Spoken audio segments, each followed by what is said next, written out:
It was a successful week 1 as both Michael and I survived in the NFL Surivor Pool. We'll get you ready for week 2 in NFL Survivor, plus a full cash lineup on DraftKings and our favorite GPP stacks. All coming up next.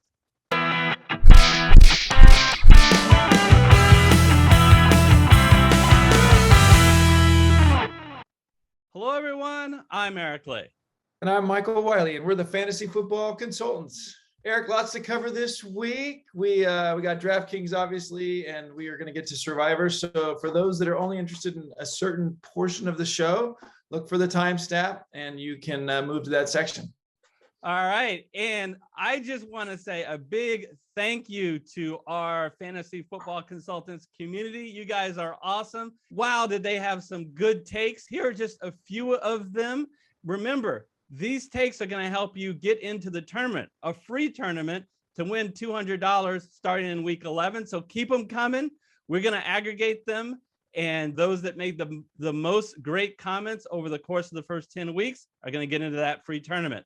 All right, let's get into week 2 on DraftKings. All right, Eric, here we are. Main slate of games for this Sunday. Where do we want to go first? Are we going to start in running back like we usually do? I love Dalvin Cook, but I think we can save some money by going a little bit lower. So there's a guy that we're both really high on this week. Tell us about him. And that's Nick Chubb. And that's for a couple of reasons. I think we saw, how he was really the featured back. I know Kareem Hunt still had a great game fantasy-wise against Kansas City, but Nick Chubb was the guy to go to. I think Cleveland is showing that they need to establish the run in order for Baker Mayfield to be successful.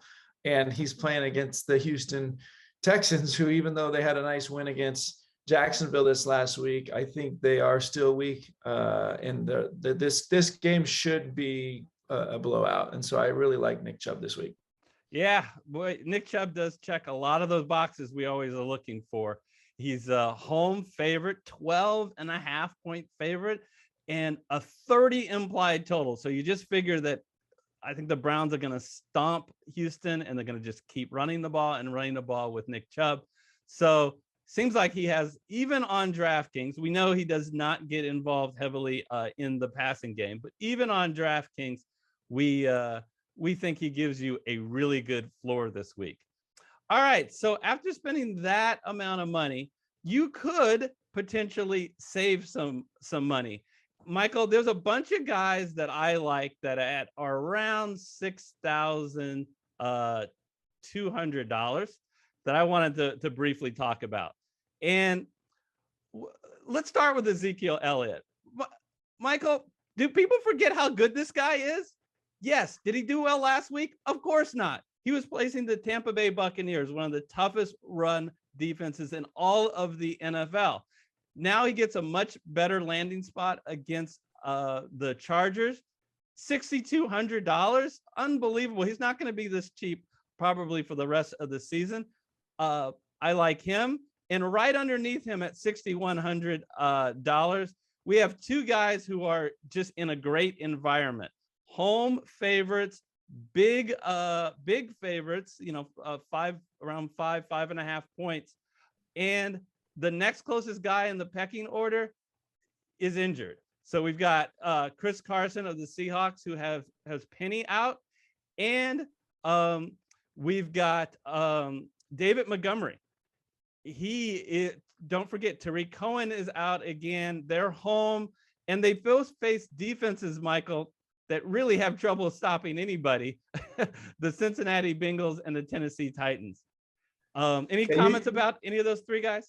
Yeah, no, you said it on Zeke. I think the Dallas had the right script against the Bucs. I can't imagine they'll completely do that. I think some people are surprised how little Zeke was involved in the passing game, and maybe that's part of the concern there.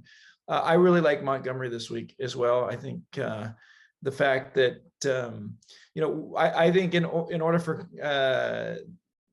Chicago to really have success this year, they're going to have to run the football, and he obviously gets involved in the passing game as well. So, and Cincinnati is not the strongest of defenses. So I really like those for the value. But there's some people who maybe have more upside who are. Yeah, we're gonna spend the money. We're going right back up toward the top and Alvin Kamara. Folks, Tony Jones is not Latavius Murray. He's not even Mark Ingram. That's the other running back in the backfield with the New Orleans Saints this year. So look at the number of carries Alvin Kamara got. 20 carries in 3 quarters, Michael. The Saints sat a lot of their starters, definitely Alvin Kamara, in the 4th quarter. Now, Tony Jones got 11 carries, but 5 of those 11 carries came in that 4th quarter. So he outcarried him 20-5. Now, I know some of the concern is, will Jameis check down to Alvin Kamara as much as Drew Brees did? You know, he only had, 4 targets and 3 catches. However, Michael, they were a game script, were ahead a lot. I like Alvin Kamara here against a very bad rush defense in Carolina, at least historically. Yeah, and I think Jameis Winston does what he's told to do, and I think the game script will call for Kamara to get the ball out in the passing game. So we're going to see more of that. And don't be fooled by Carolina's defensive rank right now. They just played against the Jets, and so that doesn't really give a fair ranking. So I like this pick. Oh man, you just took a shot at the Jets. I'm going to show the Jets dog what he thought about that particular shot. All right, let's go to wide receiver. Michael, I'm not sure why this guy has lost respect by DraftKings and FanDuel at only $6,000. I think of this guy as the number 1 wide receiver in on his team. And my gosh, did he get a QB upgrade? I'm talking about Cooper Kupp. Let's remember, my Russell Wilson of the Seattle Seahawks just threw 4 TDs against these same Indianapolis Colts in the same dome. So now the LA Rams with Stafford comes in. I just think $6,000 for Cooper Kupp is too damn cheap. Too darn cheap. Excuse me. Thanks for cleaning up your language there, Eric. I think you're right here. I think we saw how the Rams are going to take advantage of the upgrade at quarterback this last week. They looked great. They pushed the ball downfield, and I think Cooper Kupp will be one of a couple people who will benefit greatly. But I agree, he's the number 1 there. We need to save some money. You got someone for us? Yeah, if you can go down a few $100s to around $5,200, there's a guy who's, I think, the clear number 1 on his team. That sets him right there, Corey Davis. I predicted he'd have a good week 1. He did. I think part of that's, we saw a little bit in the preseason, the camaraderie that he had with Wilson. He's, I think, clearly the best receiver there. And the Jets are going to have to throw the ball. So I think he's going to get his touches again this week. All right, so we have to go a little bit of bargain hunting, and there are 2 guys that we really like. It's Cedric Wilson and Hunter Renfrow. I'll talk about Cedric Wilson at $3,100. The thing I like the most about him, Michael, is $3,100. So you guys might say, well, wait, who's Cedric Wilson? Well, Cedric Wilson is the clear number 4 wide receiver on the Dallas Cowboys. But Michael Gallup is now out. He went out in the middle of the game, and all of his routes were run by Cedric Wilson. So do I expect a huge game for him? No. But look, if I can get close to double what he gave us last week, remember he only played 1/2 last week. We're very, very happy for $3,100. Dak Prescott has really been on a roll throwing the ball there. So I think he gives you a decent floor given his price. Yeah, I agree with the floor, and the price is great. I'm a little concerned that they're going to, push the ball in the run a little bit more this week. So that's my big concern. I like Hunter Renfrow as competing in that number 2 spot, because let's face it, Darren Waller's the number 1 on the Raiders. We saw that that's the place that Derek Carr went, if you watch the Monday night game, when he was desperate for a short first down. So he gets a lot of looks, they're not going to be down the field. And so he doesn't have a lot of upside, but again, a really, really decent floor at $3,600. But that $500 difference probably going to go a long way, Eric. So let's go with Cedric for now. Yeah. And we, again, asked you guys, we give you different alternatives. So you pick the right guy for your lineup. We opted to try to save some money and with Noah Fant. I really like both Noah Fant and Tyler Higbee here at $4,200. So pick your favorite. All right. Why do I like Noah Fant?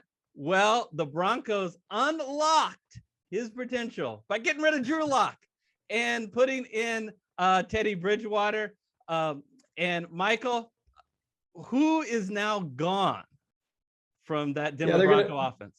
Yeah, unfortunately, Jerry Jeudy had a high ankle sprain, so he's out for a few weeks. So I think that benefits Noah Fant. This Jacksonville defense was really bad against Houston, especially in the defensive backfield, even against the rush.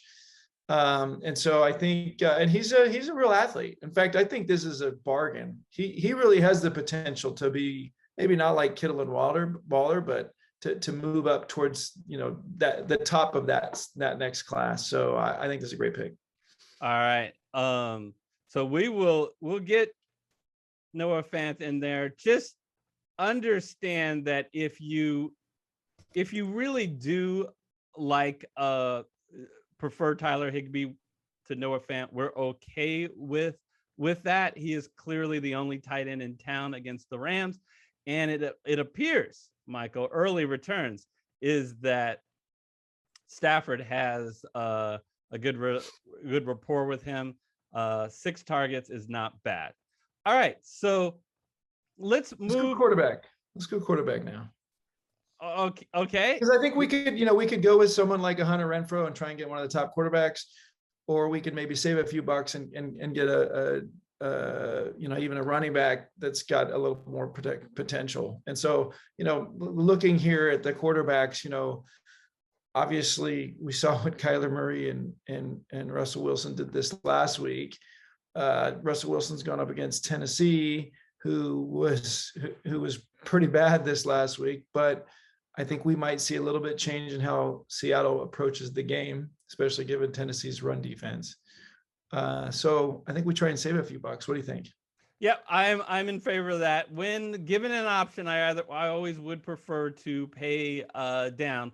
Look, Kyler Murray was awesome last week.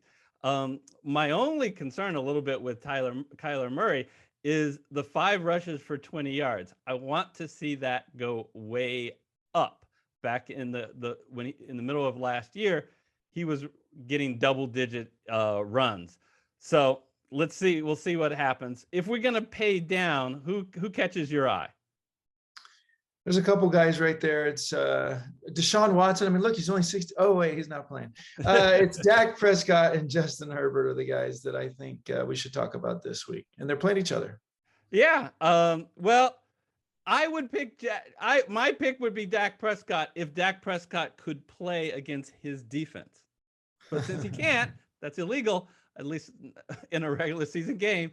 I'm going to go with Justin Herbert. Man, look what he did last week. He threw for 337 yards against the Washington football team's defense. Now he goes from a very tough defense to one of the easiest defenses around, the Dallas Cowboys. I love he's a home favorite, 29 implied total, which is unbelievable for a quarterback. This guy has an incredible floor. I would go with Justin Herbert. Give me the other He's not quite the decision maker that Tom Brady is, but we saw how Tom Brady really was able to, do what he could against Dallas this last week and pull out that win. That game, if you look at it a little bit more closely, we all saw it, I think, because it was opening night. The Cowboys, missed a couple of field goals and an extra point that probably changes the face of that game a little bit.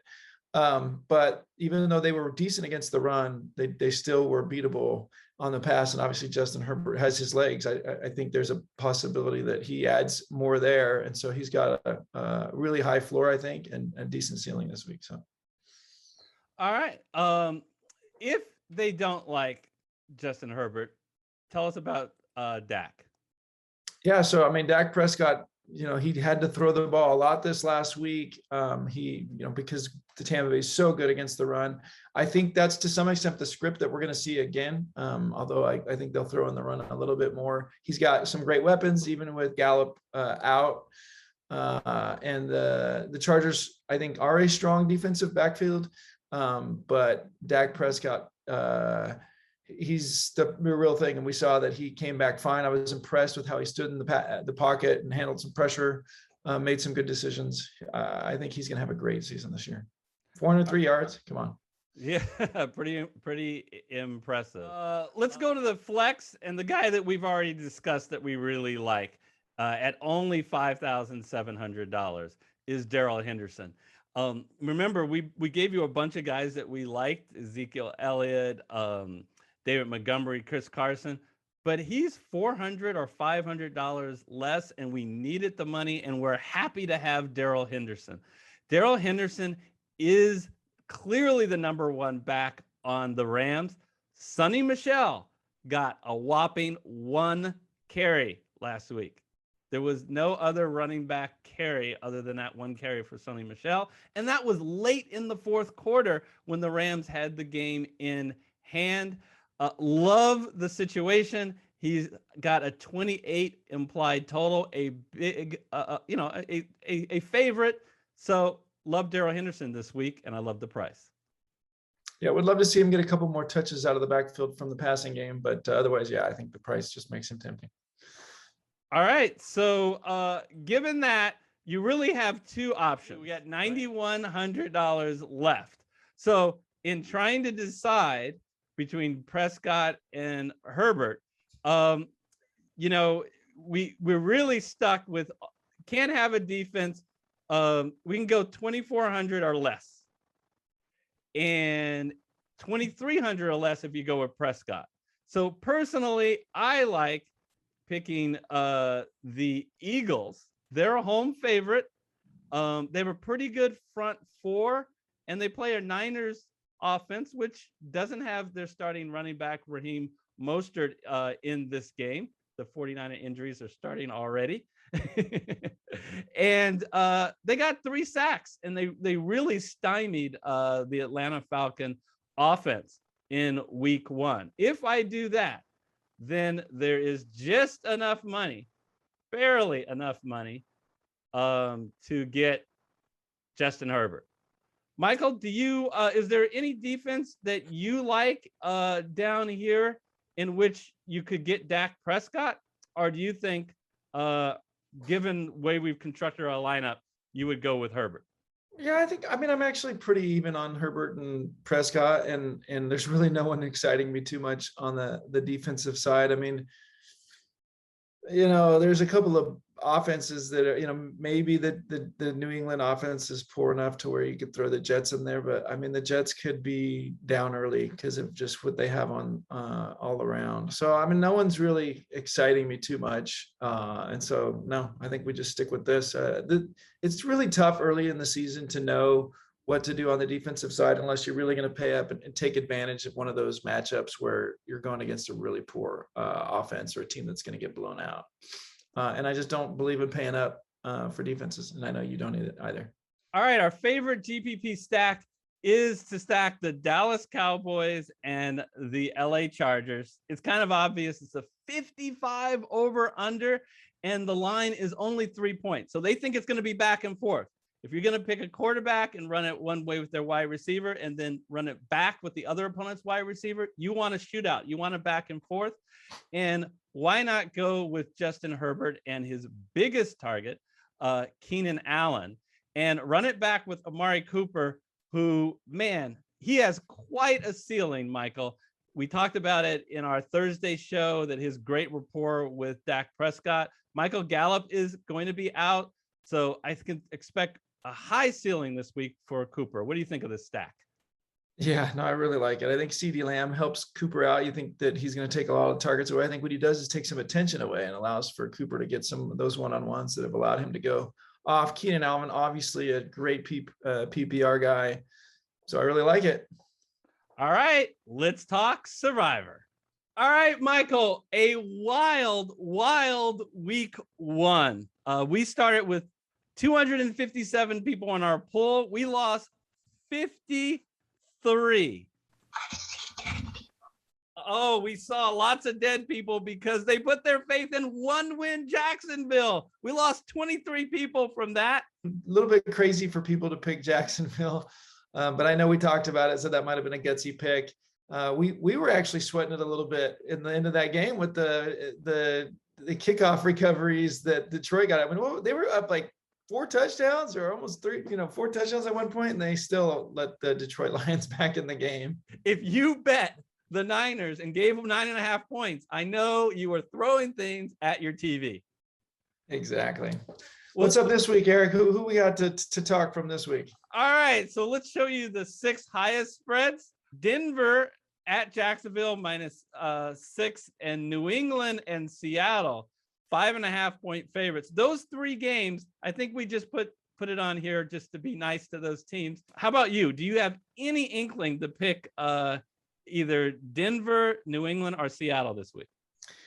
Of those games, I think Denver's the safest pick after we saw an atrocious game by Jacksonville. But, with the rookie quarterback and a new coach, you could see some changes that they didn't use James Robinson like I would have expected them to use this last week. I think they're going to make some changes there, I would hope.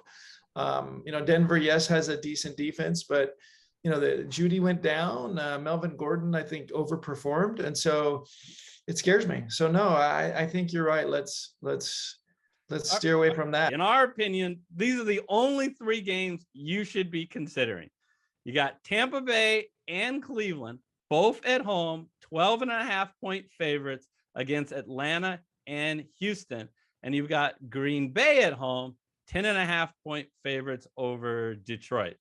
I'd rather just save Tampa Bay for when they host Chicago in week 7. They host the New York Giants in week 11, and they have a ton of solid games in weeks where there isn't any really good game. So I'm going to save them. Can you just comment really briefly? Is Tampa Bay someone you would consider going with? No, I agree. I think that there's just a lot of future value there. Some other good picks. I'm a little nervous about one of them, so we'll talk about that in a minute. But I think it's worth saving Tampa Bay, although this is, I think, a relatively straightforward win for them.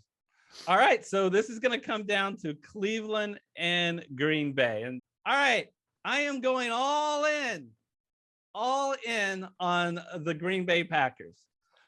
Now, you guys are going, Eric, did you just see Green Bay get destroyed by New Orleans and put out a horrible effort? Absolutely, which is why there was a momentarily pause. But you guys got to make your decision. Do you think Green Bay is a good team or not?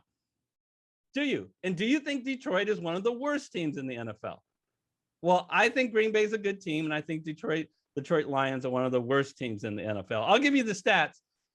14-1 to win the Super Bowl. Green Bay, 250-1. Detroit. Green Bay was 13-3 last year. Detroit was 5-11. I think Detroit is worse. They don't have a worse quarterback. They don't have Galladay. They don't have Marvin Jones Jr. And Green Bay swept them last year. 21-point win at home, which is this game is at home. And they swept them the year before. So, Michael, I don't get it. I know that they had a rough week 1, but this is going to be on Monday night. All of the attention of the NFL and NFL fans that are on this game. I just do not think that Green Bay is going to lay an egg, and they're going to have to lay a bigger egg than they did the first week, because this is against the Detroit Lions. The Detroit Lions, who gave up 41 points to the Niners, who were dominated by the Niners until the last half of the fourth quarter, when they made this comeback thanks to onside kicks and prevent defense. Yeah, if I'm going to dissect this game based on traditional standards, I think this is the easy pick of the week, because Green Bay coming off an embarrassing loss, a good team, They did a similar thing last year when they lost to the Buccaneers embarrassingly during the regular season, then turned it around. They're still a good team. They're no worse on paper than they were last year. And Detroit's actually worse on paper because of the quarterback change. And so, Monday night in Green Bay, after an embarrassing loss, like this should be a blowout. It shouldn't even be close. Like this is an easy game to go in and bet on and put some big dollars on, except for one thing. And that's this Aaron Rodgers in Green Bay factor. And that's the thing that I think nobody really knows what the heck is going on there. Is there some, ill intent? I think if there really is, then we're going to have like some major issues because it affects betting. And so, if he is intentionally throwing games, which I don't think he did, then, that there's like some, I think, criminal potential liability there. And so I don't think that's what's happening. And so just for conservative sake, I'm actually going to go with Cleveland here just because of this odd situation. But I completely understand it. Like this would be the kind of thing where I would, in the Survivor situation, go with the other team, but in a betting situation, put, all my money with the line on Green Bay. Okay, we're going to get to Cleveland in a minute, and I understand what you're saying because I had the little pause and do a gut check. But I have a question for you, Michael, and I have a question for everyone who is not going to pick Green Bay, which, by the way, is 84% of the Survivor contestants. Cleveland is the popular pick this week, 33%, 20% for Tampa Bay, and only 16% for Green Bay. So here's my question for all of you folks who won't pick Green Bay. Are you saying you're going to go 18 weeks and not pick Green Bay? Because this is by far the best game that Green Bay has. The next best game is the last one at the end of the season at Detroit, the same Detroit team. And so I just wonder. Yeah, no, that's a good way of putting it. But I think that people will pick Green Bay if they're confident this week that they've righted the ship, and that's what we don't have is that confidence. And so, if Green Bay is competing, which I suspect they will do, then it becomes easier to pick them. But yeah, you're right. The future value isn't great because they have some tough matchups later in the season, and who wants to, you can't really save it for the last week of the season unless, of course, they're playing for a playoff spot and they need to win.